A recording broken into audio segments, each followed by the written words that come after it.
Això ja està gravant. Doncs us poso el power en marxa i, si us sembla, comencem el supòsit aquest de la Constitució espanyola. Bueno, anem a veure la Constitució espanyola, les principals institucions estatals i llavors un breu apunt de l'Estatut d'Autonomia. Llavors, comencem per la Constitució espanyola. Aquí ara hem de tornar a refrescar una mica les principals dates de l'aprovació, dels diferents passos d'aprovació de la Constitució espanyola. En primer lloc, la data en la qual la Constitució espanyola es va aprovar per les Corts Generals va ser el 31 d'octubre de 1978.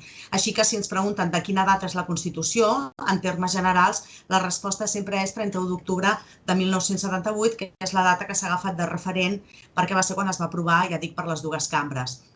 Després de l'aprovació per part de les Corts Generals es va haver de fer el referèndum, que va ser el 6 de desembre de 1978. Aquesta data també és fàcil de recordar perquè és una data que fem festa, llavors és un bon referent. Després, a continuació, el 27 de desembre de 1978 es va sancionar i es va promulgar per part del rei. La Constitució, al igual que la resta de les lleis, un cop aprovades, s'han de firmar per part del rei, això és la sanció, i el rei ha d'ordenar la incorporació d'aquella norma a dins de l'ordenament jurídic, que és la promulgació, que és aquella frase de mando a tots los españoles cumplir y hacer cumplir, en aquest cas, esta Constitució. Llavors, la data de sanció i de promulgació sempre és la mateixa data i és el 27 de desembre de 1978. I finalment, el 29 de desembre de 1978 es va publicar en el butlletí oficial de l'Estat i, per sort, va entrar en vigor el mateix dia de la seva publicació. Per tant si ens pregunten quan es va publicar com si ens pregunten quan va entrar en vigor, és la mateixa data, 29 de desembre de 1978. Qualsevol d'aquestes dates és preguntable a nivell de l'Ajuntament de Barcelona com a qualsevol administració local. Per tant, són dates que val la pena fer l'esforç de recordar-les. Pel que fa a les característiques de la Constitució, la Constitució ja vam dir que és el punt de partida a partir del qual es vertebra tot el que és l'ordenament jurídic. Per tant, totes les lleis, reglaments, totes les normes que s'aprovin s'han de fer d'acord amb les premisses que marca la Constitució. Per això diem que la Constitució és la norma jurídica suprema, és la número 1 dins de la jerarquia normativa, és la que està al capdavant. No obstant això, també diem que és una norma rígida. Diem que és una norma rígida perquè la dinàmica general és que una llei es modifiqui o es derogui per una altra llei posterior. No s'ha de fer res més. Però en el cas de la Constitució no. Com que està per sobre fins i tot a les lleis, la pròpia Constitució en el seu darrer títol, que és el títol desè, ja preveu quin és el sistema o quins són els tràmits per poder-se reformar ella mateixa, la pròpia Constitució. Per això diem que és una norma rígida, perquè ella mateixa preveu el seu sistema de reforma. A més, es destaca que la Constitució, en segon lloc, és una norma consensuada. Això es va destacar molt en el seu moment perquè es va intentar que fos un text en el qual es mostressin favorables i votessin a favor totes les ideologies polítiques, tots els grups polítics i parlamentaris que hi van participar, des d'Aliança Popular fins a Esquerra Republicana, per dir els dos extrems d'ideologies polítiques, van votar a favor d'aquesta Constitució. Això té aquest primer titular, que és una norma consensuada, però també té una altra lectura, i és que la Constitució és una norma molt abstracta. És a dir, en la Constitució veiem titulars anunciats, però que després constantment ens va dient ja després una llei s'aprovarà i ja desenvoluparà aquest fet, el que sigui el que estic regulant. Per què? Perquè és fàcil que dos partits polítics estiguin d'acord amb alguns valors bàsics, però després desenvolupar o veure el contingut d'aquests valors o d'aquests drets, llavors aquí és quan comencen a aparèixer les discrepàncies. Us posaria l'exemple del dret a la vida. Qualsevol partit polític estarà d'acord amb que tots tenim dret a la vida, que no podem anar matant-nos. Ara bé, si hem de començar a mirar més prim mirat, diríem, i veure quan comença la vida, i llavors aquí hem de començar a discutir si és lícit o no és lícit l'avortament, o bé hem de mirar quan acaba la vida i aleshores hem de decidir si l'eutanàsia és lícita, no és lícita, etc. Aquí ja començarem a trobar entrebancs, perquè ja els diferents partits polítics tenen ideologies diferents i tenen una visió diferent. Per tant, constantment ens trobem que sí, que la Constitució és veritat, és una norma consensuada, però té com com a contrapunt, que és una norma molt abstracta, de molt de títols però poc contingut. Llavors, això ho destaco perquè després, normalment, quan ens trobem les preguntes de test en qualsevol examen, normalment, i és diríem, una mirada encertada, normalment busquem la més completa. Dius, bueno, si dubto entre dues, aquesta la veig més completa, sé que és correcte el que està dient, serà aquesta, no? I contestes aquella. I això sol ser vàlid en termes generals, perquè en dret ja ho sabem que sempre hi ha la coletilla, no? Sempre hi ha excepte que no sé què, no sé quantos, o sigui, mai les coses són clares i punt. Però justament en el cas de la Constitució passa el contrari. A la Constitució, quan ens preguntin el que diu la Constitució, algun article de la Constitució, precisament hem de pensar a la inversa. Normalment la resposta més breu és la correcta, perquè la resta de coses que poden ser correctes estan desenvolupats ja per una llei i nosaltres ens estem preguntant segons el que diu la Constitució. Llavors, és la utilitat que li trobo d'aquesta característica de dir que és la norma consensuada. Després també es destaca de la Constitució que és una norma democràtica i que és d'origen popular. És d'origen popular, per això es va sotmetre a referèndum, estableix que la sobirania la té el poble espanyol, etc. I a més és democràtica i efectivament és una Constitució de transició per passar a un sistema democràtic. És la norma suprema, ja ho hem comentat, i després una altra característica que també es va destacar molt és que és una norma amb un doble valor, un valor programàtic i un valor normatiu. Amb aquesta característica el que es vol reflectir és que la Constitució, d'una banda, és una Constitució tradicional, com qualsevol de les altres constitucions que hi ha hagut anteriorment, i per tant té aquest valor programàtic, és a dir, d'estructurar quins poders ha de tenir aquell estat i quines institucions s'encarregaran de cada una de les funcions de l'estat, i per tant la Constitució espanyola, com del 78, com les anteriors, doncs t'estableixen, et divideixen el poder legislatiu amb les seves Corts Generals, el poder executiu amb el seu govern i administració i el poder judicial amb els seus jutjats i tribunals, i això és el tradicional, el que fa qualsevol Constitució. Però, a més, la Constitució espanyola diem que té un valor normatiu. Té un valor normatiu en el sentit que a dins d'aquesta Constitució regula tot un conjunt de drets que són aplicables als ciutadans. No és la primera Constitució que regula drets. La Constitució de Cadis, la Constitució de 1812, també regulava drets. Però la gran diferència és que la Constitució del 78, aquests drets, nosaltres, els ciutadans, pel simple fet que estan previstos a la Constitució, ja els podem fer valdre, en cas que ens els vulnerin, i els podem fer valdre davant de qualsevol jutjat o qualsevol tribunal. És a dir, que, per tant, no necessiten un desenvolupament per llei, sinó que pel simple fet d'estar a dins de la Constitució, doncs nosaltres ja tenen un contingut mínim i nosaltres ja els podem fer valdre davant dels jutjats. Aquest seria el primer punt, que són les dates i les característiques de la Constitució. És molt típica també la pregunta de que la Constitució és la norma suprema, és a dir, aquestes característiques, igual que les dates, són preguntes molt tradicionals. Anem a veure ara l'estructura de la Constitució. Aquí tindreu un primer vistasso general de l'estructura de la Constitució. No he posat el preàmbul perquè no té valor normatiu. És a dir, a la Constitució comença amb un preàmbul que vindria a ser com una introducció que no té cap mena de valor normatiu. I, per tant, realment la Constitució, l'article 1, comença a partir del títol preliminar. Per tant, podem dir que la Constitució espanyola està formada per un títol preliminar més 10 títols. O bé, dit d'una altra manera, en total estaria format per 11 títols. Títol preliminar més 10 títols numerats, o bé, dit d'una altra manera, 11 títols. Aquí teniu la distribució del títol preliminar, que no té més divisió, el títol 1, que estaria format per 5 capítols, el títol 2, el títol 3, que té 3 capítols, el 4, el 5, el 6, el 7, el 8, que és el de l'organització territorial de l'Estat, que estaria dividit en 3 capítols, el 9 i el 10. Anem a veure quin és l'enunciat de cada un d'ells. El títol preliminar recull tot un conjunt de principis i valors que ara veurem a continuació. Va de l'article 1 a l'article 9 i llavors aquí ens marca una mica tota la configuració de l'Estat, el seu sistema polític, la seva forma des del punt de vista territorial, etc. Per tant, aquest sí que val la pena fer-li una repassada d'aquests 9 articles perquè són els principis bàsics o valors. El títol 1 fa referència als drets i deures fonamentals. Aquest també ens hi haurem d'aturar i també mirarem com està distribuït i farem un repàs dels drets que s'inclouen dins d'aquest títol de drets i deures fonamentals. El títol 2 es dedica a la corona, el títol 3 les Corts Generals, el títol 4 al govern i l'administració, el títol 5è a les relacions entre el govern i les Corts Generals, i aquí en essència ens parlarà de la moció de censura i la qüestió de confiança. El títol 6 es dedica al poder judicial i amb això diríem ja ha vist totes les institucions. Si us fixeu, fa el títol preliminar principis i valors, el títol 1 els drets i deures fonamentals, i llavors a partir d'aquí comença a parlar ja d'institucions, i diu, la corona, que queda allà al marge, diríem, com a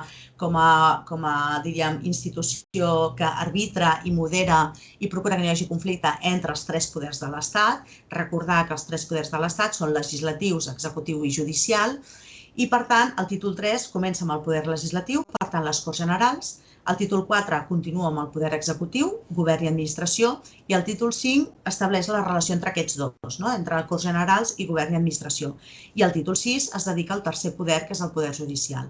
A partir d'aquí, el títol 7 es dedica a economia i hisenda, estableix una mica quins són els recursos que pot tenir la tresoreria per poder gestionar, per poder dur a terme la seva funció. El títol 8 s'encarrega de l'organització territorial de l'Estat. Aquest títol també hi haurem de fer una menció a part, perquè aquí és on es preveu, primer, la divisió territorial, com es distribueix territorialment l'Estat, el qual és important de saber. I d'altra banda, també aquí és on s'estableixen totes les pautes per poder constituir les comunitats autònomes. El títol 9 regula el Tribunal Constitucional, que és l'alt tribunal que s'encarrega de vetllar perquè es compleixi tota la Constitució, i el títol 10, fruit de que la Constitució, com dèiem abans, és una norma rígida, doncs estableix quins són els tràmits per poder reformar la pròpia Constitució. Aquesta seria l'estructura. Si ens fixem, aquesta seria una estructura estrictament, diríem, formal. Si llegeixes, mires la Constitució, mires l'índex i trobaries aquests títols. Vist el contingut d'aquests títols, podríem dir, per tant, que l'estructura de la Constitució, des d'un punt de vista més material, es podria dividir en una part dogmàtica, que és la que recull els principis i els valors, i que estaria format pel títol preliminar, principis i valors, i el títol 1, tots els drets i deures fonamentals.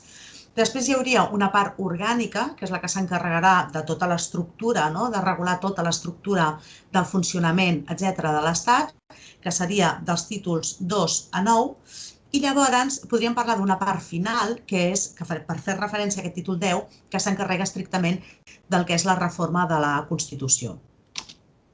Comencem doncs pel principi i anem a veure el títol preliminar. Ja dic, val la pena fer un repàs d'aquests 9 articles, no de tots potser, però alguns articles ens fixen molt la pauta i són molt fàcilment preguntables. Un primer article molt important ja és l'article 1. L'article 1 ens diu que Espanya es constitueix en un estat social i democràtic de dret, i és aquell que ens diu que propugna com a valors de l'ordenament jurídic la igualtat, la justícia, la llibertat i el pluralisme polític, que aquesta també és els valors, aquests també és una típica pregunta de test en aquest tipus d'exàmens que pregunten més la Constitució. L'Estat és un estat social i democràtic de dret. Això implica, per tant, tres conceptes diferents. El dir que l'Estat és un estat social vol dir que, per tant, anem a crear una administració que intervé en els assumptes de l'Estat, en els assumptes de la societat, que detecta quines són les necessitats de la societat i que les cobreix amb els diners públics. És el que anomenem l'estat del benestar. Aquest estat social actualment està en una situació de vulnerabilitat, fins i tot es qüestiona la viabilitat econòmica, diríem, d'aquest model d'estat, perquè ja sabem tots com està temes com ensenyament públic, sanitat pública, etc. Doncs ja es veu que hi ha una mancança molt important de recursos i s'ha de veure si és viable econòmicament o s'ha de buscar altres vies. Després parlem que l'Estat és un estat democràtic, ja ho sabem que va ser la transició a la democràcia, a partir d'aquí eleccions generals, i que, per tant, sigui el ciutadà, que és qui té la sobirania, com veurem a continuació, triï els seus representants. I després també destaca, que va ser una gran novetat de la Constitució del 78 també, el fet de dir que l'Estat és un estat de dret. El fet de dir que l'Estat és un estat de dret vol dir que l'Estat també està sotmès a la Constitució i a la resta de l'ordenament jurídic. L'Estat es manifesta a través dels seus poders, poder legislatiu, poder executiu i poder judicial. I cada un d'aquests poders treballen mitjançant les seves institucions, Corts Generals, Govern i Administració i jutjats i tribunals. Per tant, de tot aquest esquema ens surt que no només els ciutadans, perquè els ciutadans per descomptat tradicionalment hem estat vinculats a l'ordenament jurídic i a la Constitució. No només els ciutadans ara, sinó que al dir que l'Estat és un estat de dret, això implica que, insisteixo, no només els ciutadans, sinó també tots els poders públics, és a dir, totes aquestes institucions, Corts Generals, Govern, Administració, jutjats, tribunals, doncs també estan sotmesos a l'ordenament jurídic i, en cas d'incompliment, se'ls deriven una sèrie de responsabilitats. El mateix article 1, però en el seu apartat segon, ens parla de la sobirania nacional i ens diu que la sobirania resideix en el poble espanyol, del qual emanen tots els poders de l'Estat. Per tant, ens trobarem en què, i ve a continuació, que la forma política de l'Estat espanyol serà una monarquia però parlamentària, és a dir, una monarquia però que no té sobirania i que ha de respondre davant de les Corts Generals. Per tant, aquest article 1 és molt important perquè ens fa la configuració política del que hem d'entendre per a l'Estat espanyol. L'article 2 també és molt important perquè estableix la configuració de l'Estat des d'un punt de vista territorial. I ens diu, l'article 2, ens parla de la indissoluble unitat de la nació espanyola, pàtria comú, indivisible de tots els espanyols, i ens diu que, no obstant això, reconeix el dret a l'autonomia de les nacionalitats i regions que s'integren en aquesta nació espanyola i la solidaritat entre totes elles. Per tant, aquí, que això també en el seu dia ho vam preguntar, s'ha de tenir en compte que en termes generals hi ha dos models. Des d'un punt de vista territorial hi ha dos models d'estat. Hi hauria el model unitari, el seu màxim exponent seria França, i hi hauria el model federal, el seu màxim exponent Estats Units. D'aquests dos models, Espanya es situaria en un model unitari però molt descentralitzat. Descentralitzat tant des d'un punt de vista polític com des d'un punt de vista administratiu.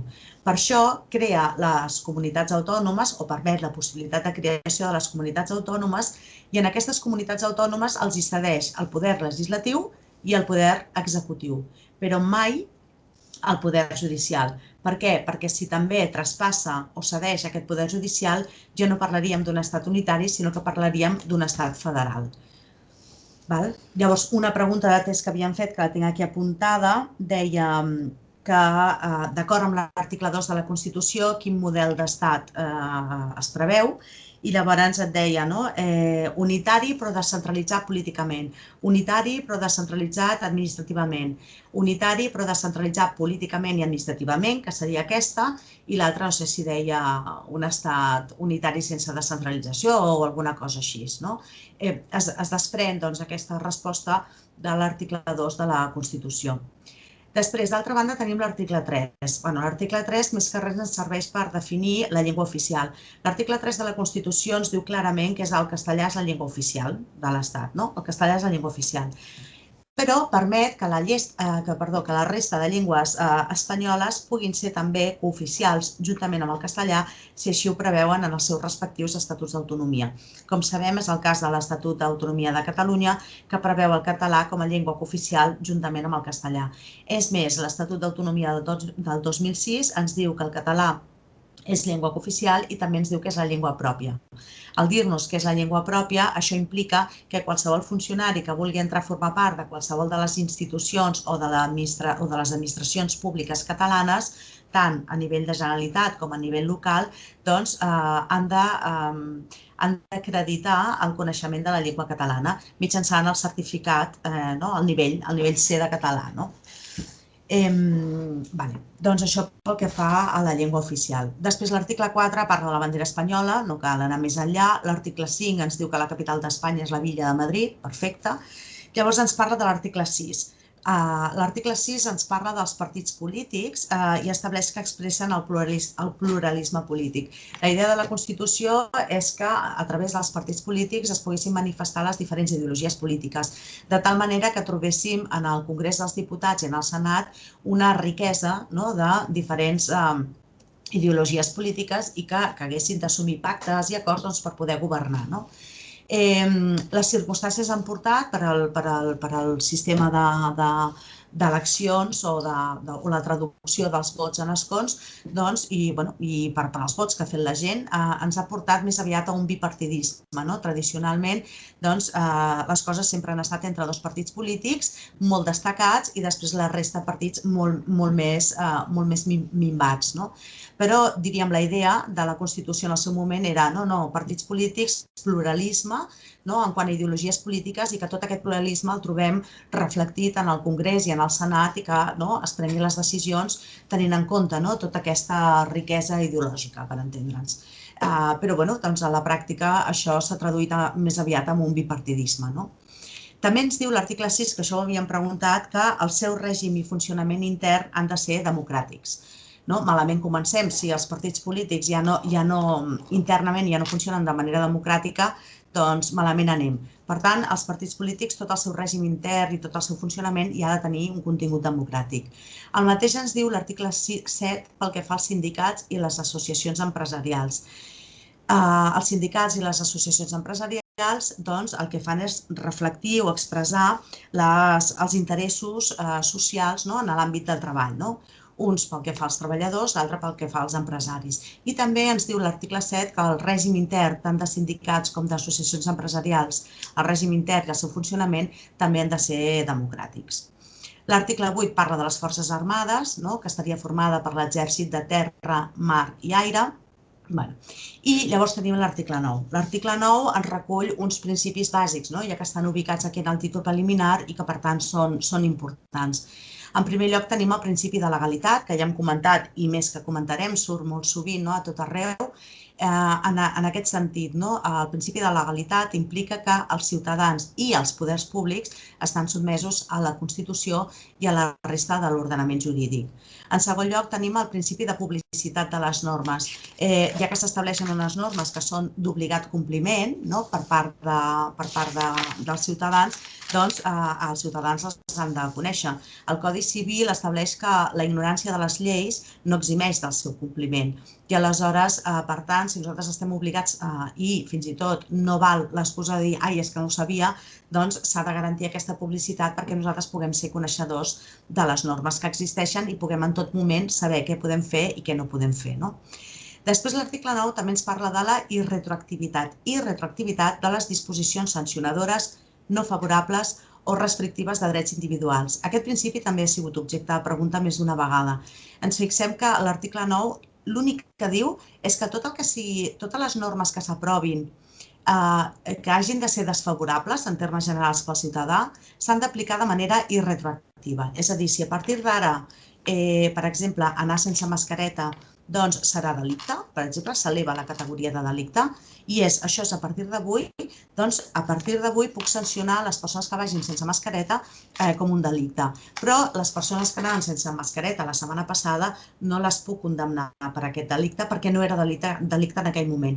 Mai es pot aplicar de manera retroactiva les disposicions que siguin desfavorables en general, o perquè són sancionadores o simplement perquè no ens beneficien.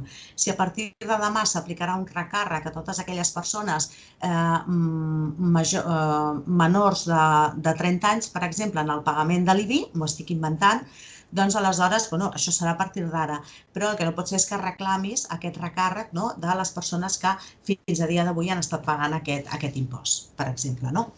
Això seria la irretroactivitat. I també us volia fer notar que la Constitució només parla de la irretroactivitat de les disposicions desfavorables. No diu en cap moment que les favorables hagin de ser retroactives, no diu en cap moment això.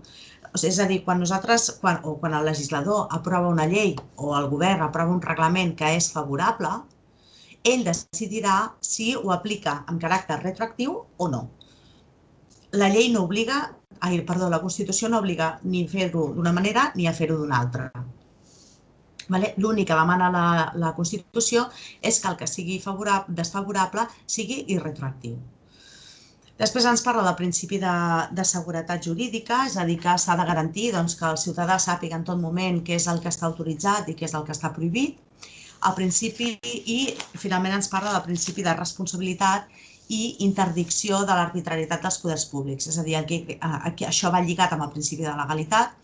Com que els poders públics estan sotmesos a la Constitució i a la resta de l'ordenament jurídic, doncs estan sotmesos a una responsabilitat en cas d'incompliment. I, a més, queda prohibit, la interdicció vol dir que queda prohibit qualsevol abús d'autoritat, l'arbitrarietat, o sigui, actuar més amb interès propi que no pas amb l'interès col·lectiu o l'interès públic. Això seria aquest principi. I, finalment, ens recull el principi de jerarquia normativa. S'ha de tenir en compte que si sumem les lleis que poden fer les Corts Generals, més les lleis que poden fer els parlaments autonòmics, més els reglaments que poden fer el govern estatal, els reglaments que poden fer els governs autonòmics. Hi ha tantíssima normativa, tanta norma entesa com a regulació escrita, que si nosaltres posem totes aquestes normes en un sac, que és l'ordenament jurídic, i no li posem un ordre, els ciutadans ens tornarien bojos per saber què és el que podem fer, què és el que no. I aleshores, per aquest motiu, s'estableix aquesta jerarquia normativa. Posem un ordre i així, si trobes una aparent contradicció, sempre sabràs quina és la superior jeràrquica i, per tant, a quina has de fer cas. Llavors, amb independència dels tractats, almenys de la Unió Europea, que passarien fins i tot per davant de la Constitució, tot i que és una qüestió que està relativament qüestionada, tindríem la Constitució espanyola com a número 1, en segon lloc tindríem el bloc de les lleis. Dins de les lleis, aquí entraria en el mateix nivell, en el mateix rang, qualsevol tipus de llei. Llei orgànica, llei ordinària, llei marc, llei bàsica, llei de bases, llei d'harmonització, etc. Qualsevol tipus de llei estaria en el mateix rang, que és el número 2, Constitució i llei. I en tercer lloc trobaríem els reglaments, també, dins d'aquí del rang. Perdó, quan parlem en el 2, lleis i normes amb rang de llei, perquè també hi ha els decrets llei i els decrets legislatius, i estarien al mateix rang número 2, juntament amb les lleis. I llavors sí que ja passaríem al rang número 3, que serien els reglaments, i aquí entrarien tots els tipus, reals decrets, ordres, etc. Doncs això seria el títol preliminar de la Constitució.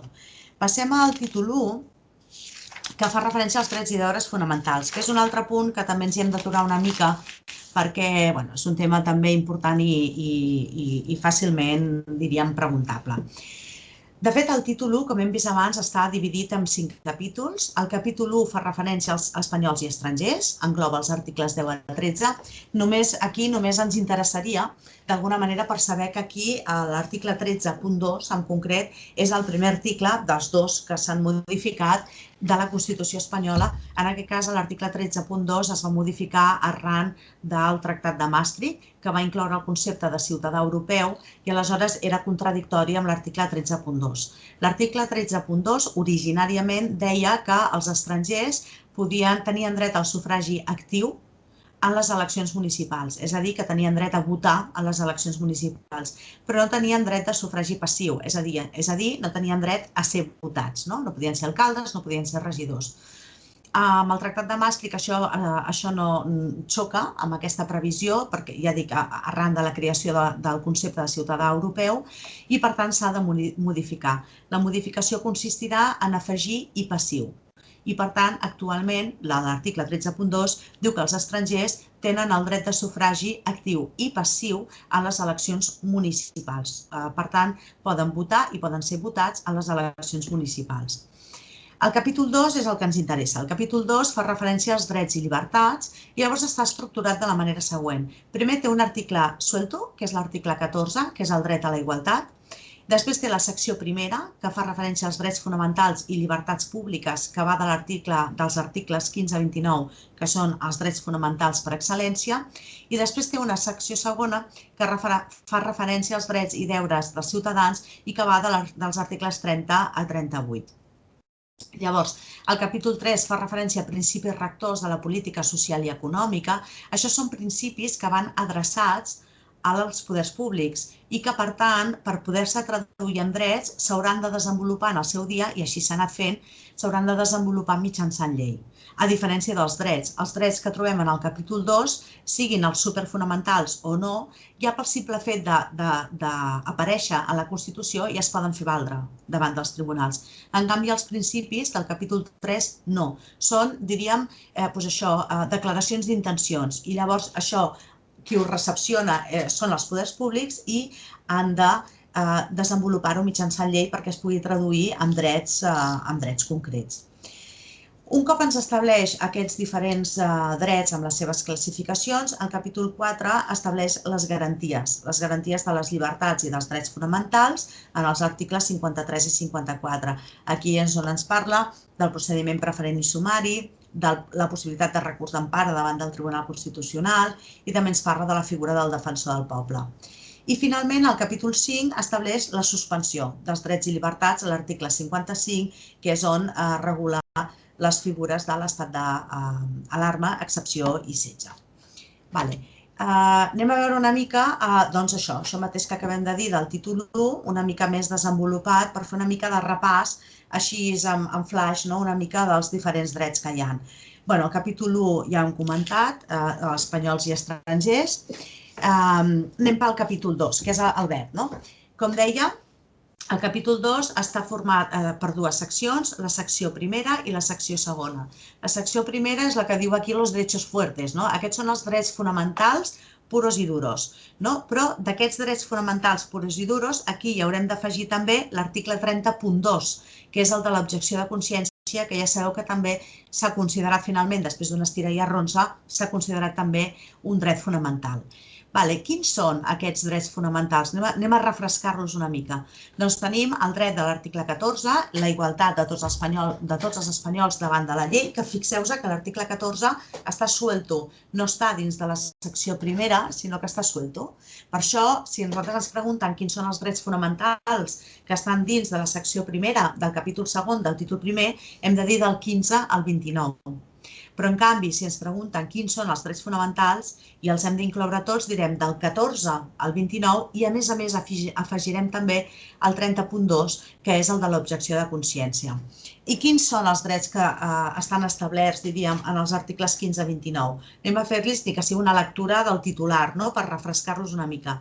El dret a l'article 15 és el dret a la vida i a la integritat física, l'article 16 és la llibertat ideològica, religiosa i de culte, l'article 17 és el dret a la llibertat i a la seguretat, l'article 18 és el dret a l'honor, a la intimitat personal i familiar i a la pròpia imatge, d'aquí es deriva la Llei Orgànica de Protecció de Dades, l'article 19, la llibertat de residència i de circulació, l'article 20, la llibertat d'expressió i el dret a la informació, l'article 21, el dret de reunió, l'article 22, el dret d'associació, l'article 23, el dret a la participació en els assumptes, funcions i càrrecs públics, que aquest és el que actualment l'estem desenvolupant a tope, diríem, amb tot el tema de la transparència, la participació del ciutadà, tot això del bon govern i el govern obert i tots aquests nous conceptes actuals. L'article 24 és el dret a la tutela judicial efectiva, són els drets en l'àmbit dels jutjats, el dret que tenim tots els ciutadans de ser jutjats per un jutge predeterminat per la llei, és a dir, per un jutge que no es creï específicament per a aquells supòsits, sinó que sigui un funcionari, que s'hagi tret unes oposicions, etc. L'article 25 ens parla de les sancions, les condemnes i les penes privatives de llibertat, i aquí una mica ens ve a recollir el fet que no es pot condemnar una persona, o sigui, la presumpció d'innocència, vaja, el principi de presumpció d'innocència. L'article 26 parla de la prohibició dels tribunals d'honor, que eren tribunals que existien antigament i es decideix suprimir aquest tipus de tribunals i, per tant, fer que els tribunals i els jutjats estiguin formats, com us deia abans, per funcionaris de carrera, que es treguin unes oposicions i que siguin funcionaris puros i duros. Després tenim l'article 27, que fa referència al dret a l'ensenyament i a la llibertat d'ensenyament. L'article 28, que ens parla de la llibertat de sindicació, el tema dels sindicats, que també ho desenvolupem en l'àmbit de funció pública pública per veure com s'aplica aquesta llibertat de sindicació en l'àmbit de les administracions i el dret de vaga. I finalment l'article 29 és el dret de petició. El dret de petició implica sol·licitar davant de qualsevol institució un dret, que se'ns reconeixi un dret que fins ara no tenim reconegut. No demanar que exercim un dret que ja tenim reconegut en alguna llei o en algun reglament, sinó que amb el dret de petició el que dius és veig que no tinc aquest dret reconegut, però jo crec que l'hauria de tenir, doncs reconèixer-me'l, no? Això seria el dret de petició. Finalment aquí, com a drets fonamentals, afegiríem el 30.2, que és l'objecció de consciència. Aquests són els drets fonamentals.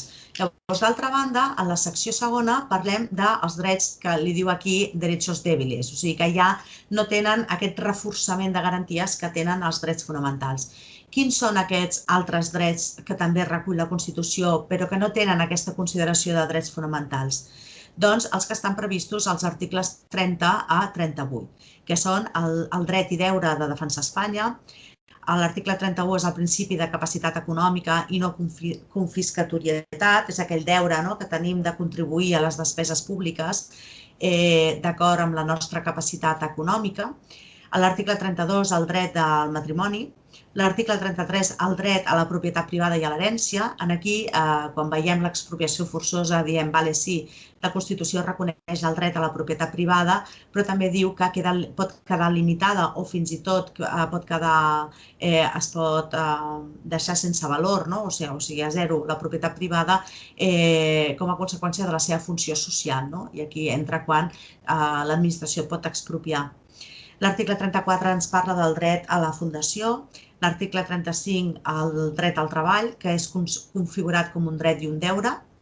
L'article 36 ens parla de la possibilitat de creació dels col·legis professionals. L'article 37 ens parla dels convenis i conflictes col·lectius i l'article 38 ens parla de la llibertat d'empresa. La llibertat d'empresa també sol ser un contrapunt a l'actuació d'intervenció de l'administració pública. L'administració, per exemple, té la seva activitat inspectora, pot fer totes les inspeccions que consideri necessàries, però sense passar-se, perquè pot topar amb aquesta, o pot posar en entredit aquesta llibertat d'empresa, que, com veieu, és un dret previst a la Constitució. Per què diem que els drets d'aquesta secció primera són drets forts i els de la secció segona més dèbils? Doncs, bàsicament, pels mecanismes de protecció que tenen. Els drets fonamentals, si es desenvolupen, s'han de desenvolupar mitjançant una llei orgànica. En canvi, els altres, els de la secció segona, no, és suficient amb una llei ordinària. En cas que se'ns vulnerin els drets fonamentals, els de la secció primera, hem d'acudir als tribunals ordinaris, però utilitzant un procediment que s'anomena procediment preferent i sumari. És un procediment que és molt més ràpid i que té preferència davant dels altres procediments que s'hagin de dur a terme. Aquest procediment preferent i sumari el tenen tots, excepte el de l'objecció de consciència, excepte el del 30.2. I a més, com a garantia extra, si no estem d'acord amb la sentència dels jutjats i tribunals ordinaris, podem interposar un recurs d'empara davant del Tribunal Constitucional. Cosa, aquí ja sí que també entra l'objecció de consciència. Tot això no ho tenen els drets i deures de la secció segona, que es desenvoluparien per llei ordinària i que si tenim algun problema hauríem d'anar a la jurisdicció ordinària i sense més. Llavors, ja posats que tenim aquest esquema, doncs el capítol 3 fa referència als principis rectors de la política social i econòmica i és el que us deia, són principis bàsicament adreçats als poders públics, però que necessiten una llei que es desenvolupi per tal que es concretin amb drets i obligacions concretes. Tenim, per exemple, la protecció social, econòmica i jurídica de la família, a l'article 40 la protecció del treballador,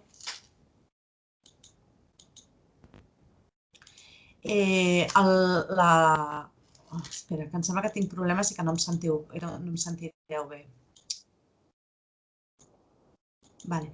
Llavors, a la seguretat social, a la protecció dels treballadors espanyols en l'estranger, protecció a la salut, accés a la cultura, medi ambient, patrimoni històric, cultural i artístic, habitatge, participació de la joventut, etc. Aquests són els principis del capítol 3 de la Constitució. El capítol 4, com us deia, fa referència a les garanties de llibertats i drets fonamentals i després, finalment, tenim el capítol 5, que fa referència a la suspensió dels drets i llibertats que fan referència a l'estat d'alarma, excepció i setge i que anem a veure ara a continuació.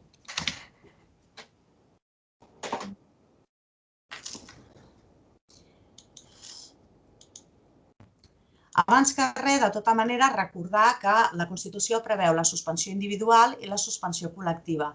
La suspensió individual, que no surt aquí, té lloc quan es poden suspendre, però de manera, o sigui, se suspenen, vaja, de manera permanent a les persones que presumptament formin part de bandes armades o organitzacions terroristes, tenen suspès de manera, diríem, de manera permanent la inviolabilitat del domicili, el secret de les comunicacions i, a més, es pot allargar el període de detenció preventiva i que es pot allargar 48 hores més a les 72 que normalment tenen. Aleshores, això vol dir, per tant, que en cas que presumptament formis part d'una banda armada o d'una organització terrorista, doncs aleshores no cal demanar autorització judicial ni necessito el teu consentiment per entrar al teu domicili o per punxar-te al mòbil o per entrar al teu correu electrònic. Però nosaltres ens centrem aquí en el que són la suspensió, diríem, la suspensió general. La suspensió general afecta a tothom en cas que es decreti o bé l'estat d'alarma o bé l'estat d'excepció o bé l'estat de setge. Pel que fa a l'estat d'alarma està pensat en situacions en què es produeixin catàstrofes greus. Malauradament tenim un exemple molt clar que és el d'una pandèmia, per exemple. Aleshores, l'estat d'alarma, en cas que es consideri que s'ha de decretar, el decreta el govern donant compte al Congrés, és a dir, ho comunica al Congrés dels Diputats i ho fa per una durada inicial de 15 dies. Aquests 15 dies inicials, prou que ens ho sabem això, es poden prorrogar. Al tanto perquè habitualment s'han anat prorrogant, l'estat d'alarma s'ha anat prorrogant de 15 dies en 15 dies, però la llei orgànica que regula els estats d'alarma, excepció i setge no obliga a que s'hagi de prorrogar per 15 dies. Només obliga a la durada inicial de 15 dies. Per tant, després ho pots prorrogar pel temps que es consideri adient, però en cas que ho prorroguis, això sí, ja necessites l'autorització del Congrés dels Diputats, que això ja ho sabem. I llavors aquí hi ha la clàssica pregunta trampa que ens diu i quins drets suspèn l'estat d'alarma? L'estat d'alarma no suspèn cap dret, només limita els que siguin necessaris ateses les circumstàncies concretes que han provocat decretar aquest estat d'alarma. Aleshores, en segon lloc tenim l'estat d'excepció. L'estat d'excepció tindria lloc quan es produeixin desordres violents que afectin l'ordre públic i que siguin tan greus que les forces i cossos de seguretat ho tinguin descontrolat. Llavors, en aquests supòsits, l'estat d'excepció el decretaria el govern, si bé ho ha de fer amb autorització del Congrés dels Diputats. Es fa inicialment per un període de 30 dies, tot i que es pot prorrogar, però aquí sí que ens diu que es pot prorrogar per 30 dies més, només, perquè si ja es portem 60 dies en aquesta situació, potser que ja ens hem de plantejar decretar l'estat de setge. És a dir, en una situació d'estat d'excepció ens hi podem estar com a molt 60 dies, 30 dies prorrogables a 30 dies més.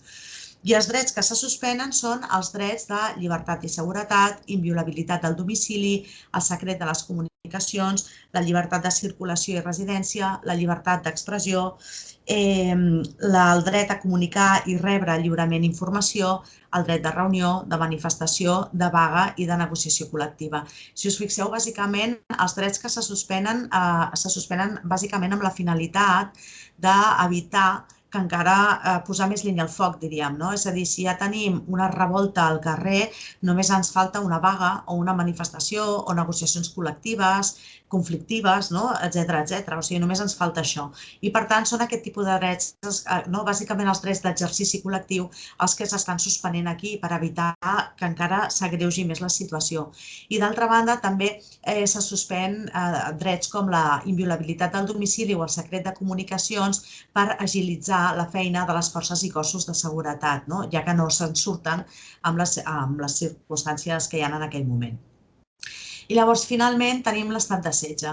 L'estat de setge tindria lloc quan es produeixen situacions com revoltes militars, cops d'estat, etc. Aquí tenim, per exemple, l'exemple del cop d'estat del Tejero, davant del Congrés dels Diputats. L'estat de setge es decreta en el Congrés dels Diputats per majoria absoluta de la cambra, però a proposta del govern. I com que la situació està en límit, diríem, l'estat de setge es decreta d'entrada pel temps que sigui necessari i es podrà prorrogar pel temps que sigui necessari. En quant al llistat de drets que es poden suspendre, són exactament els mateixos que acabem de veure que se suspenen en l'estat d'excepció, però a més s'afegeixen els drets del detingut de l'article 17.3 de la Constitució, allò de ser informats, de dret a tenir un advocat, dret a una trucada, etc., tot això fora, mentre duri l'estat de setge. Doncs ja hem vist aquest títol primer d'una manera més o menys una mica més intensa i anem pel títol 2, que fa referència a la corona. De la corona he posat aquí 4 coses que em penso que són les més destacables, tampoc he volgut anar més enllà. El rei s'entén com el cap de l'Estat, és el símbol de la unitat i la permanència, però ja dic, hem de tenir en compte que tenim una monarquia parlamentària, per tant, no gaudeix de sobirania i en tot cas ha de retre comptes davant de les Corts Generals. La seva funció, bàsicament, és d'àrbitre i moderar el funcionament de les institucions de l'Estat. Es posa en un costat, hi ha els 3 poders, legislatiu, executiu i judicial, i es posa en un costat el rei per tal d'intentar evitar els conflictes que puguin sorgir en el funcionament de les institucions de l'Estat. Dins de les funcions que té l'Estat, hem de tenir en compte que totes les funcions del rei són actes deguts. Deguts vol dir, per tant, que no té l'opció de ho faig o no ho faig, sinó que ho ha de fer perquè la Constitució li obliga a fer-ho. Com a contrapartida d'això, la figura del rei és inviolable. Com que els actes que fa són actes deguts, doncs això, a canvi, no se li demana responsabilitats per tot allò que signa.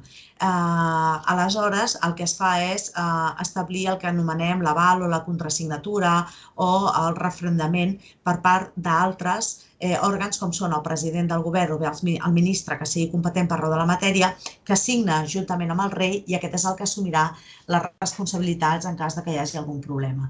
Clar, la inviolabilitat afecta no només a l'esfera pública, sinó també a l'esfera privada del rei. Ja sabem que a dia d'avui això està en tots els mitjans de comunicació en tela de judici, diríem, o qüestionant-se per raons òbvies que no cal perdre el temps amb això. Funcions, diríem, que destacaria del rei serien, en primer lloc, que sanciona i promulga les lleis. I aleshores, aquí, sobretot, per tenir en compte que les lleis espanyoles les sanciona i les promulga el rei. Pel que fa a les lleis catalanes les sanciona el president de la Generalitat en nom propi, però, en canvi, la promulgació de les lleis catalanes les promulga també el president de la Generalitat, però en nom del rei. Llavors també el rei convoca tots els referèndums, siguin estatals, siguin autonòmics, etc. I fa tots els nomenaments. No tria ell, però fa els nomenaments. L'acte formal del nomenament que es publicarà en el DOC és el que fa el rei. De la major part dels membres de l'Estat, ministres, president del govern, que sigui president del Tribunal Constitucional, magistrats, el Tribunal Suprem, etc. Els nomenaments són feina del rei. I després també es destaca altres funcions, he posat aquí, per exemple, exercir el comandament suprem de les Forces Armades, concedir indults, tot i que també això és un acte formal, perquè qui decideix si s'indulta o no s'indulta és el govern, i aleshores la signatura, diríem, la fa el rei. Declara la guerra i fa la pau, també, no és que ho decideixi ell, etc. En quant a la seva successió, pot tenir lloc o bé per mort, o bé per abdicació, o bé per declaració d'incapacitat decretada per les Corts Generals en sessió conjunta, Congrés i Senat conjuntament. Entrem en el títol 2, que és el de les Corts Generals. Les Corts Generals, com sabem, és la institució que durà a terme tot el poder legislatiu, desenvoluparà el poder legislatiu i es caracteritza perquè és un òrgan bicameral, és a dir, té 2 cambres, una el Congrés dels Diputats i l'altra el Senat. Per tant, dins del poder legislatiu trobem diputats i senadors que tenen una sèrie de privilegis o de prerrogatives que són les que us surten aquí. Tenen o gaudeixen d'inviolabilitat parlamentària. La inviolabilitat parlamentària implica que no són responsables dels vots o de les manifestacions que facin a l'exercici del seu càrrec. És per garantir la lliure expressió, diríem, en l'exercici del seu càrrec. També gaudeixen d'immunitat parlamentària en el sentit que no poden ser detinguts a no ser que sigui en cas de flagrant delicte. Quan parlem de que no poden ser detinguts vol dir que no poden ser objecte de detenció preventiva. Detenció preventiva. Nosaltres, si se'ns ha de jutjar, ens venen els Mossos d'Esquadra a casa i ens porten cap a fer detenció preventiva i aleshores en 72 hores com a molt se'ns ha de posar a disposició judicial i el jutge decideix si continuo en presó provisional o surto en llibertat condicional, en fiança o sense fiança. En el cas dels diputats i els senadors, això no és així, sinó que fins al dia del judici, és a dir, fins que siguin condemnats amb sentència ferma, no van a la presó. Després, a més, tenen suplicatori. Cal recordar que el suplicatori, de totes aquestes característiques, és l'única que no tenen els parlamentaris catalans. El suplicatori consisteix en demanar autorització al president de la cambra corresponent, a la cambra corresponent a través del seu president, per poder jutjar-los. És a dir, quan creiem que un diputat o un senador pot haver comès un delicte, no podem interposar ja la demanda directament i ja està, sinó que primer hem de demanar permís a la cambra. També tenim exemples en la història contemporània i aleshores no se sabia molt bé com formalitzar això i es va decidir fer una votació secreta i individual, no per grups parlamentaris sinó de manera individual. I sempre s'ha donat el suplicatori per poder iniciar els judicis corresponents. I després també tenen fur especial davant del Tribunal Suprem. Això significa que els únics que els poden jutjar són els magistrats del Tribunal Suprem. Finalment, tenen una sèrie d'incompatibilitats. Bàsicament, diríem, el càrrec de diputat o de senador és incompatible amb qualsevol altre càrrec, excepte una sola cosa, que és que es pot ser parlamentari autonòmic i senador estatal al mateix temps. Tota la resta és incompatible. Llavors, anem a veure una mica o a refrescar el funcionament de Congrés i de Senat.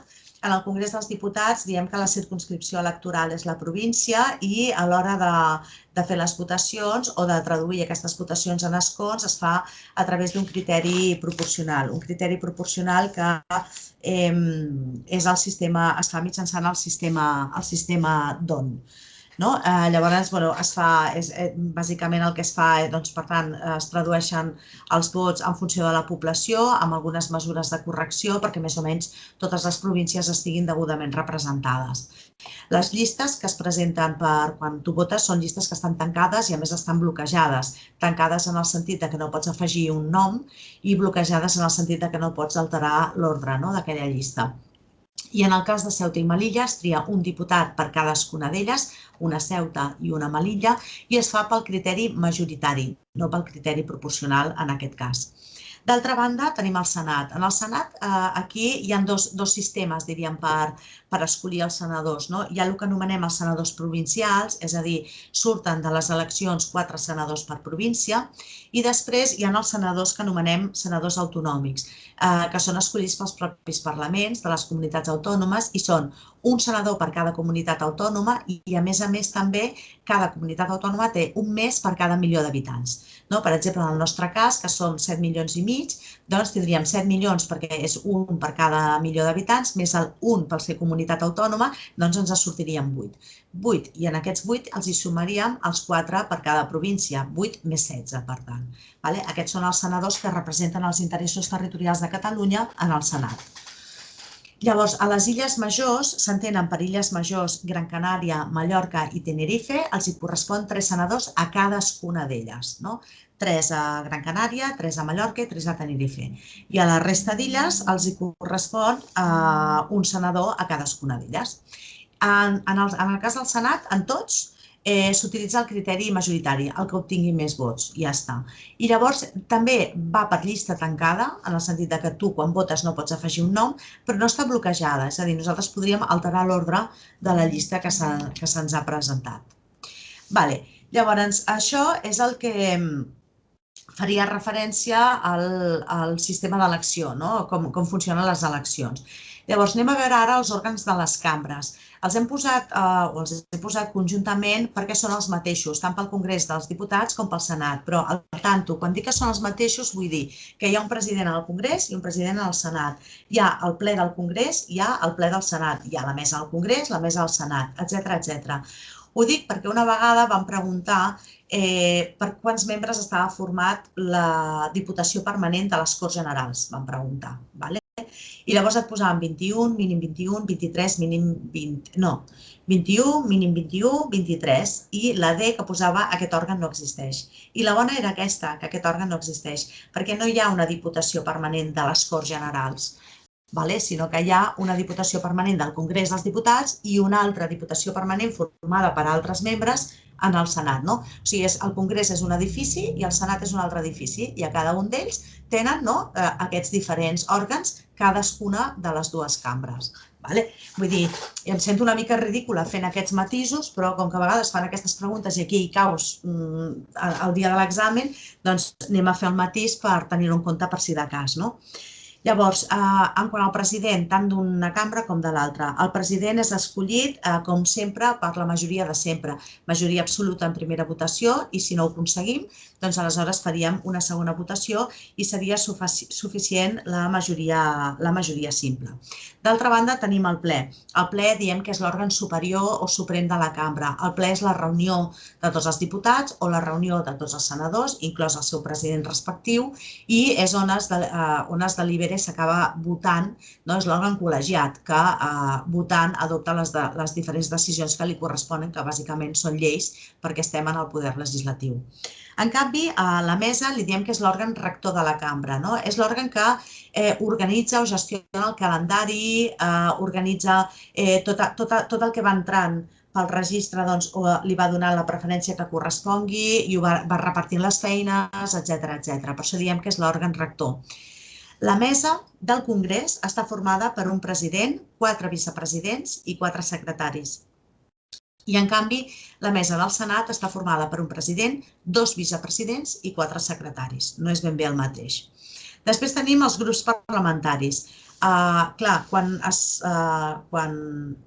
apareixen els diputats, o els senadors, en el cas del Senat, tenim allà distribuïdes diferents ideologies polítiques. Aleshores, s'agrupen per grups parlamentaris atenent o en atenció a la seva ideologia política. Per poder formar un grup parlamentari propi, en el cas dels congrés dels diputats, fan falta 15 diputats. Si bé es pot formar un grup parlamentari amb 5 diputats, si han obtingut el 15% dels vots a nivell provincial o, com a mínim, el 5% dels vots a nivell nacional. Amb això ja ens conformaríem perquè pugui fer un grup parlamentari. En canvi, en el cas del Senat, per poder formar un grup parlamentari propi, és suficient amb 10 senadors sense més coletilla. 10 senadors i ja està. Tots els diputats o senadors que no puguin formar un grup parlamentari propi, doncs aleshores van al grup parlamentari mixt.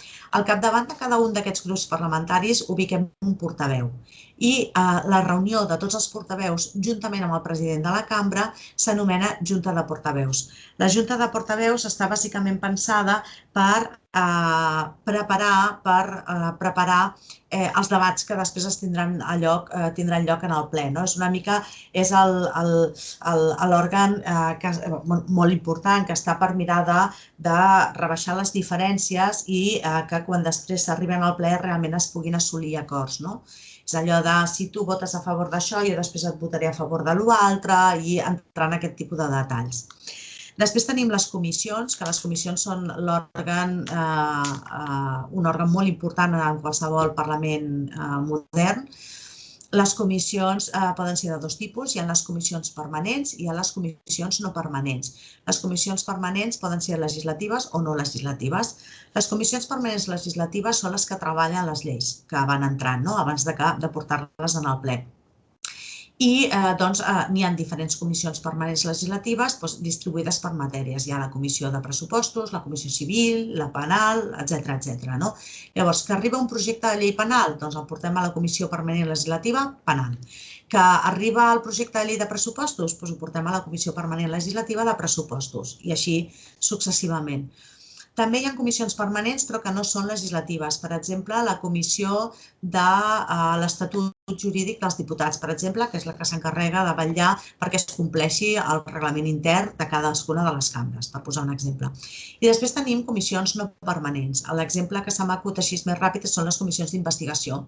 Es vol investigar sobre un determinat comportament o una determinada actuació del govern, per exemple, sobre aquesta comissió d'investigació, que per això diem que és temporal.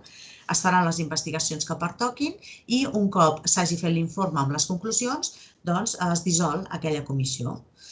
I llavors finalment tenim la Diputació Permanent. La Diputació Permanent està formada per un mínim de 21 membres i és com el ple de guàrdia, és a dir, quan el ple no està reunit en sessions, està fora del període de sessions, si s'ha de reunir per alguna qüestió, es reuniria mitjançant la Diputació Permanent. Llavors, passem a una altra figura, que és la figura del defensor del poble. El defensor del poble està regulat a l'article 54 de la Constitució i ens diu que és l'alt comissionat de les Corts Generals i que està per vetllar o per protegir els drets que preveu la pròpia Constitució enfront de l'actuació o de l'activitat dels poders públics. Per tant, dos matisos a fer. El defensor del poble protegeix tots els drets, no només els drets fonamentals, sinó tots els drets que hem vist abans que estan previstos en aquell títol primer, perquè aquest article 54 ens parla de tots els drets previstos en el títol primer. Aquest és el primer matís. I segon, la vulneració d'aquests drets ha de venir d'un poder públic, de l'administració, de les Corts Generals, d'un poder públic. Els conflictes entre particulars no es resolen davant del defensor del poble. Per poder ser defensor del poble, el defensor del poble l'escullen les Corts Generals, passaria primer per al Congrés dels Diputats i s'hauria d'obtenir una majoria de 3/5 i en cas que no s'obtingui, i a continuació es portaria al Senat i també faria falta majoria de 3/5. I aquest és un dels pocs casos, per no dir l'únic, en què el nomenament no el fa el rei, sinó que el nomenament el fan els presidents de cadascuna de les cambres. És a dir, el nomenament el signa el president del Congrés i el president del Senat. Es publica en el BOE i ja el defensor del poble ja pot començar a exercir les seves funcions per un període de 5 anys. Com es pot accedir al defensor del poble? Doncs s'accedeix mitjançant una queixa. Aquesta queixa s'ha d'interposar en el període o en el termini d'un any des que es van produir els fets. No pot ser una queixa anònima, és a dir, t'has d'identificar i has d'haver esgotat la via administrativa. És a dir, si tu tens algun problema amb l'administració, primer poses el recurs d'alçada i quan acabis amb el recurs d'alçada, si no estàs d'acord, llavors sí que se t'obren, diríem, en realitat se t'obren 3 vies. O bé te'n vas davant del defensor del poble, primera via, o bé te'n vas als jutjats, segona via, o bé pots fer les dues coses simultàniament. Podries interposar queixa davant del defensor del poble i paral·lelament posar demanda davant la jurisdicció contenciosa administrativa, ja que és perfectament compatible una cosa amb l'altra. L'accés al defensor del poble és totalment gratuït, està fora, o sigui, no té formalitats, a banda d'aquestes 3 cosetes de la queixa, però que té com a contrapartida que el defensor del poble farà les seves investigacions, acabarà amb un informe on exposarà les seves conclusions i aquest informe el notificarà a la institució, l'administració o qui sigui i al qui va interposar la queixa. Però en aquest informe, l'informe no és executiu, és a dir, allà hi haurà suggeriments, recomanacions que pugui fer el defensor del poble però que no vinculen o no obliguen a l'administració o la resta d'institucions. I una altra figura a tenir en compte és la figura del Tribunal de Comptes. El Tribunal de Comptes també ve definit a la Constitució com el suprem òrgan fiscalitzador dels comptes i de la gestió econòmica de l'Estat. És a dir, el Tribunal de Comptes és el que verifica que els diners es gasten per el que s'han de gastar i, sobretot, que també es comptabilitzen correctament, no es despisten, no es desvia per no ha d'anar. Llavors, el Tribunal de Comptes, veig que m'he equivocat, perdoneu, a la composició posa 123, se m'ha anat un 3, està format per 12 consellers, ja ho corregiré abans d'enviar-lo, tot i que ja en teniu un, el que us he enviat en correu sortirà així, però ja ho modificaré després. Està format per 12 consellers que són escollits per les Corts Generals, per majoria de 3/5 a cadascuna de les cambres i per un període de 9 anys. té una doble funció al Tribunal de Comptes, una de fiscalització, que és el que acabem de dir, però si arran d'aquesta fiscalització li sembla que hi ha alguna infracció des del punt de vista econòmic-comptable, pot imposar una sanció econòmica-comptable, una sanció administrativa. Per tant, també té la funció d'enjudiciament. A banda, també se sol dir que, i així és, també té una funció o sigui, també emet dictàmens o informes quan se li consulta sobre determinats aspectes. Llavors, interessa destacar aquestes dues funcions de fiscalització i enjudiciament perquè, en canvi, la Sindicatura de Comptes, en el cas de la Generalitat, només tindria com a pròpia la funció de fiscalització. L'enjudiciament, la Sindicatura de Comptes no la té, a no ser que li delegui de manera expressa per aquell cas concret al Tribunal de Comptes. Llavors, tant el Defensor del Poble com el Tribunal de Comptes, com que són com una extensió més, com una branca de les Corts Generals, doncs han de retre comptes davant de les Corts Generals i, per tant, tant el Defensor del Poble com el Tribunal de Comptes, un cop a l'any, han de comparèixer davant de les Corts Generals i han d'exposar, fer un informe anualment exposant tot el que han fet en el decurs d'aquell any. Passem a un altre títol, que és el títol quart, que fa referència al govern i l'administració. El govern, segons ens diu la Constitució, estaria format per uns membres, diríem, que són obligatoris, d'existència obligatòria, que són el president i els ministres. Això és el mínim que pot haver-hi en qualsevol govern. D'altra banda, pot haver, però no és obligatori, vicepresident o vicepresidents i altres membres que es decideixi. Però els que són obligatoris són president i ministres. Llavors, bàsicament, pel que fa al govern du a terme la direcció política, tant interior com exterior de l'Estat, la direcció de l'administració civil, de la defensa de l'Estat, etc. I des del punt de vista administratiu, l'administració exerceix la potestat reglamentària, fa reglaments, que és la principal funció que podríem destacar des del punt de vista més administratiu. Clar, el poder executiu, que és el que dedica aquest títol quart, té aquesta doble vessant. El poder executiu té una vessant política, que és d'establir directrius i mirar a veure com s'ha de fer, i una vessant administrativa, que és la que ja es posa en marxa i fa. Obre procediments administratius, obre expedients i va fent. Per això parlem del govern i l'administració. Llavors, hem dit que estaria format per president i govern, destaquem la figura del president del govern. El president del govern comença amb la proposta del candidat, o sigui, òbviament comença amb unes eleccions, quan acaben les eleccions el primer que es munta sempre és el poder legislatiu, Congrés de Diputats i Senat, i sobretot el Congrés dels Diputats perquè serà el nostre escenari, aquí és on es durà a terme el debat d'investidura. Per tant, un cop tenim muntat el Congrés dels Diputats amb tot el que fa falta, és a dir, amb el seu president, meses, etc., es reuneix i llavors el rei, prèvia deliberació amb els grups parlamentaris, proposa un candidat a president del govern. Llavors, el proposa el president del Congrés dels Diputats. Aleshores, és cridat aquest candidat perquè plantegi el seu programa polític i s'inicia així el debat d'investidura. I un cop acaba aquest debat d'investidura es procedeix a la votació d'investidura. Perquè s'entengui que investit, diríem, el president del govern, es faria una primera votació. A la primera votació faria falta una majoria absoluta i en cas que no s'obtingui es faria una segona votació i aleshores seria suficient la majoria simple. Si tampoc s'obté aquesta majoria simple, aleshores s'ha de proposar un nou candidat i tornaríem a repetir les votacions. I així ho faríem, ho aniríem fent, anar proposant candidats alternatius fins que passin 2 mesos des de la primera votació. Si passats 2 mesos des de la primera votació cap candidat ha obtingut ni majoria absoluta en primera votació ni simple en segona, aleshores s'han de dissoldre les Corts Generals i convocar noves eleccions. En tot cas, si finalment aconseguim algun president amb la votació corresponent, doncs el rei faria el nomenament, es publicaria en el BOE i ja tindríem president del govern. El president del govern, aleshores, és el que s'encarrega de decidir qui seran els ministres i formar el seu equip de govern.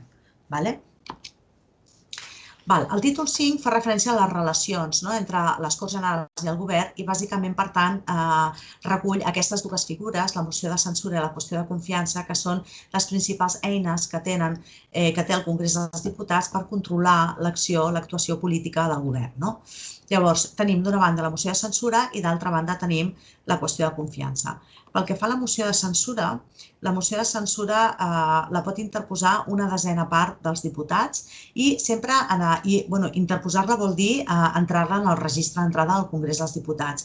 En aquesta moció de censura que es presenta sempre s'ha de presentar la moció de censura, o sigui, és a dir, el text de la moció i un candidat alternatiu. Sempre hi ha d'haver-hi un candidat alternatiu. Aleshores, durant els 2 dies següents es poden presentar mocions alternatives i el 5è dia, des que es va presentar la primera moció, es procedeix a la votació. Perquè s'entengui que triomfa la moció de censura fa falta la majoria absoluta dels diputats. En cas que s'obtingui aquesta majoria absoluta, tot el govern en bloc se'n va i llavors quedaria automàticament investit el candidat alternatiu que s'ha presentat a la moció de censura. Per tant, diríem, quan votes la moció de censura també estàs votant el candidat alternatiu i la seva proposta de programa polític. En canvi, la qüestió de confiança. La qüestió de confiança la planteja el propi president. Sí que ho fa prèvia deliberació amb el Consell de Ministres, perquè si no s'obté la confiança salten tots. Per tant, sí que els hi consulta i es planteja. La qüestió de confiança pot fer referència a un tema concret que hagi causat una alarma social o que es consideri especialment rellevant, o bé es pot plantejar sobre el programa polític en general. Es procedeix a la votació i perquè s'entengui que s'atorga la confiança és suficient amb la majoria simple. En cas que s'obtingui perfecte, continuem, i en cas que no s'obtingui la majoria simple, també ha de marxar tot el govern en bloc i aleshores el rei, en vista de les últimes eleccions, proposaria un candidat alternatiu i començaríem amb tot el tema de la votació d'investidura. Però no hi haurien noves eleccions. Ni en el cas de moció de censura ni en el cas de qüestió de confiança no s'han de generar noves eleccions automàticament, sinó que tirem amb les últimes eleccions que vam fer. I el títol 6è fa referència al Poder Judicial. Jo diria que el Poder Judicial, el que està més regulat a la Constitució i el que realment és veritat que pregunten més són els principis. Per tant, anem a repassar una mica els principis del Poder Judicial. En primer lloc, es parla del principi d'independència, és a dir, el Poder Judicial és independent respecte a la resta de poders de l'Estat, és a dir, respecte a l'executiu i del legislatiu, un principi especialment i superqüestionat actualment, però allà està, a la Constitució. I després també es parla de la independència en el sentit que encara que tot el que és l'organització judicial està fortament jerarquitzada, i tens des del jutjat de primera instància fins a un magistrat del Tribunal Suprem i passant per tot el que hi ha al mig i és jerarquia pura i dura, amb independència d'això, qualsevol jutge, quan dicta sentència segons el seu propi criteri. Mai rep instruccions del superior jeràrquic. I per això es destaca aquesta independència. En segon lloc, es parla de la inamobilitat. Quan parlem de la inamobilitat vol dir que els jutges i els magistrats són funcionaris i, per tant, no se'ls pot treure i posar aleatòriament, sinó que són funcionaris, entren i ja no surten si no és perquè se'ls imposi una sanció de separació del servei, al igual que nosaltres quan siguem funcionaris. Després tenim el principi de responsabilitat.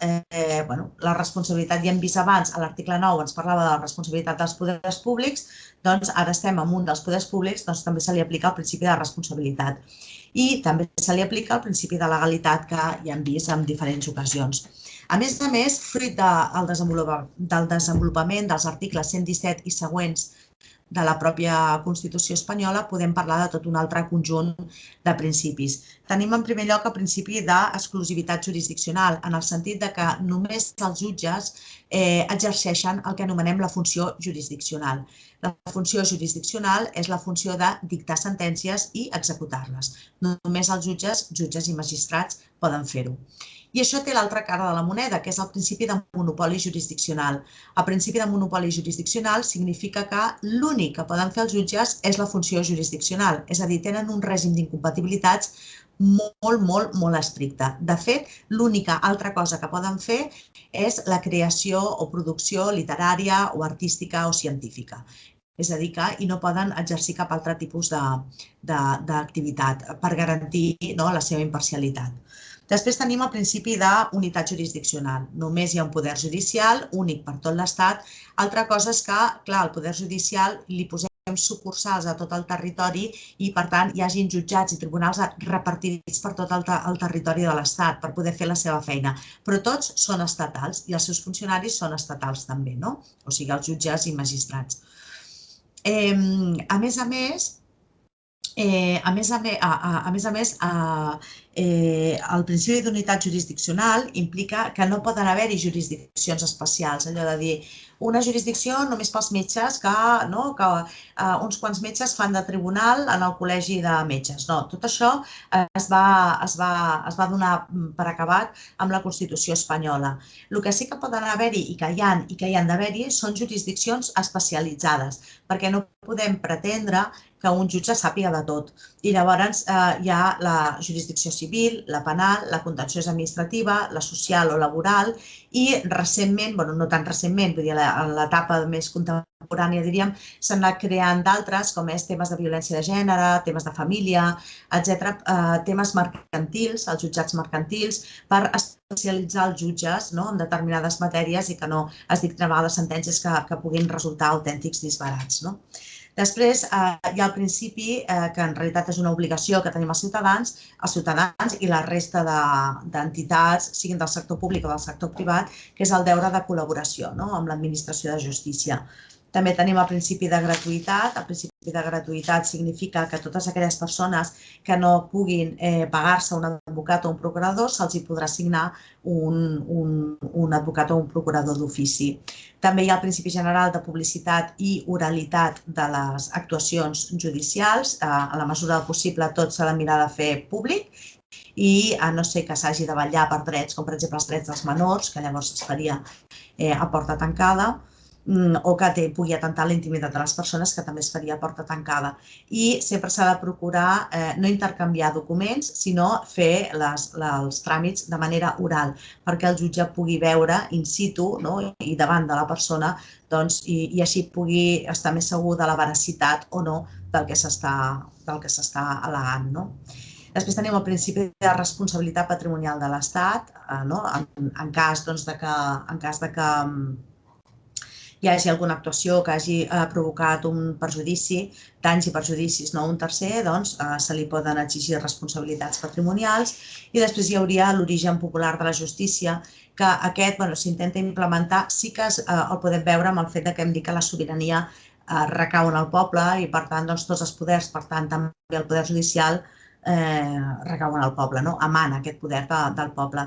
Exemples de l'origen popular de la justícia seria la figura del jurat, per exemple. El que passa és que el jurat és una figura que al final, o sigui, tu hi vas i formes part del jurat no perquè et faci il·lusió, sinó perquè et citen per fer-ho. És a dir, no és una figura, així com als Estats Units, per exemple, és una figura que està molt arraigada i tothom se sent amb responsabilitat i que ho ha de fer. Aquí és una figura que s'ha instaurat relativament fa poc i que no hi ha una història darrere que avali aquesta obligació. Però aquí ho tenim, el del jurat. Aquí teniu una mica la piràmide per tenir una idea de quan parlem de jutjats i tribunals de què estem parlant. Tindríem, en els dos primers punts, tindríem els òrgans judicials que tenen competència a tot el territori de l'Estat, Tribunal Suprem, Audiència Nacional i els jutjats centrals, contenciós administratiu, jutjat central penal, de vigilància penitenciària, menors, instrucció i de marca comunitària. És per tenir una visió general de tot el que hi ha quan parlem d'organització jurisdiccional. Al tercer nivell hi hauria el Tribunal Superior de Justícia, que tindria competència a tota la comunitat autònoma. En el quart nivell hi hauria els que tenen competència a nivell de província, audiències provincials i els jutjats, contenciós administratiu, social, de menors, penal, de vigilància penitenciària, mercantils, etc. I després, a nivell de partit judicial, hi haurien els jutjats de primera instància d'instrucció i els jutjats de violència de gènere. I finalment hi haurien els jutjats de pau, que els jutjats de pau realment, de fet, no està format per jutges i no dicten sentències realment, sinó que fan més actuació de registre civil, etc. Fora d'aquí, però dalt de tot, hi hauria el Tribunal Constitucional. No està dins del Poder Judicial perquè està en una òrbita a part, i perquè la seva funció no és resoldre els conflictes entre els particulars, sinó que la seva funció és vetllar, ser la guardiana de la Constitució. Per això no figura aquí. Llavors, el Poder Judicial té un òrgan que és l'òrgan de govern del Poder Judicial. O sigui, és aquell òrgan que vigila que els jutges i magistrats, com a funcionaris que són, compleixin amb els seus horaris, facin un mínim de sentències i actuïn correctament. Aquest òrgan de govern, aquests recursos interns, per entendre'ns, del Poder Judicial és el Consell General del Poder Judicial i està format pel president més 20 vocals. Aquests 20 vocals són escollits 10 pel Congrés i 10 pel Senat per majoria de 3/5. Dels 10 del Congrés, 6 són escollits entre jutges en actiu i 4 són escollits entre juristes de reconegut prestigi amb més de 15 anys d'exercici professional. I el mateix passa amb els que escull el Senat. Llavors entraríem en el títol 8, ja vaig acabant, de l'organització territorial de l'Estat. Aquí recordar, ja ho hem refrescat amb l'article 2 de la Constitució, doncs que nosaltres tenim un sistema en què l'organització de l'Estat realment estaria format per als municipis. Els municipis s'agrupen en províncies, les províncies s'agrupen en comunitats autònomes i la suma de totes les comunitats autònomes són l'Estat. Formen l'Estat. Llavors, municipis ja en teníem, províncies ja en teníem, ara el que ens faltava a la Constitució era establir tots els tràmits o regular tots els tràmits perquè es constituïssin les comunitats autònomes. Aquí tenim una mica l'esquema de com es va fer. Diu, com a condicions d'accés a l'autonomia havien de ser províncies limítrofes, és a dir, una al costat de l'altra, que tinguessin característiques culturals o econòmiques comunes. També les illes podien constituir-se en comunitats autònomes i províncies amb entitat regional històrica. I llavors, a partir d'aquí, se'ls donava dues vies d'accés, la via ràpida i la via lenta. La via ràpida era la via de l'article 151 de la Constitució, permetia agafar el màxim de competències que es poden assumir d'acord amb la Constitució, és a dir, les de l'article 148 i també aquelles de l'article 149 que no estaven reservades en exclusiva a l'Estat i va estar pensat, i llavors, què us volia dir? Van utilitzar aquesta via ràpida, Andalusia, que és l'única que ho va fer de dalt a baix, i després també Catalunya, el País Basc, Galícia i Navarra. Però aquests ja van començar, ja no van haver de fer la iniciativa per les majories que establia la Constitució, sinó que van restablir el seu òrgan d'autogovern preautonòmic, en el nostre cas la Generalitat, i aleshores ja es van posar en marxa per elaborar l'Estatut d'Autonomia, es va aprovar, patapim patapam, i llavors ja van convocar eleccions. El que va fer de dalt a baix tots els tràmits de l'article 151 va ser Andalusia. Perdó que begui una mica.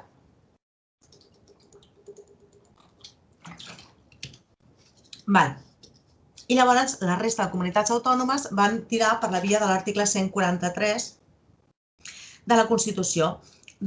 Agafaven menys competències d'entrada i al cap de 5 anys en podien agafar més, però eren més fàcils els tràmits per poder accedir a l'autonomia. És una mica per refrescar una mica. El que passa és que això cada cop és menys preguntable, diríem, perquè ja han passat uns anyets des que es van constituir les comunitats autònomes i ja ho tenim bastant superat. De fet, clar, aquí es fa referència a uns estatuts que ja s'han modificat tots, és a dir que és per refrescar-ho, jo crec que amb un esquema és més que suficient. I llavors, de totes aquestes comunitats autònomes, en destacaríem una que és la de Catalunya. I llavors tenim l'Estatut d'Autonomia, que és de l'any 2006.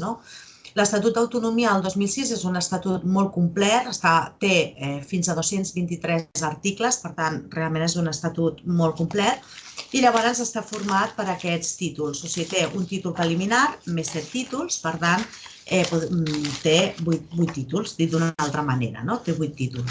Aleshores, el títol preliminar també fa referència, com podeu veure, a l'estructura de l'Estatut d'Autonomia i també el seu contingut fa pensar molt amb l'estructura i el contingut de la Constitució espanyola. Llavors, El títol preliminar, ja dic, fa referència a un conjunt de valors i de principis, defineix la Catalunya, defineix la Generalitat com un conjunt d'institucions, recull una sèrie de... parla dels drets històrics, de la llengua pròpia, de la condició política de català, etc. El títol primer fa el recull dels drets i deures dels ciutadans. Recordar que els divideix en 3 grans blocs. Parla dels drets i deures de l'àmbit civil i social, que aquí estan tots desenvolupats en l'àmbit de l'ensenyament, en l'àmbit de la família, etc.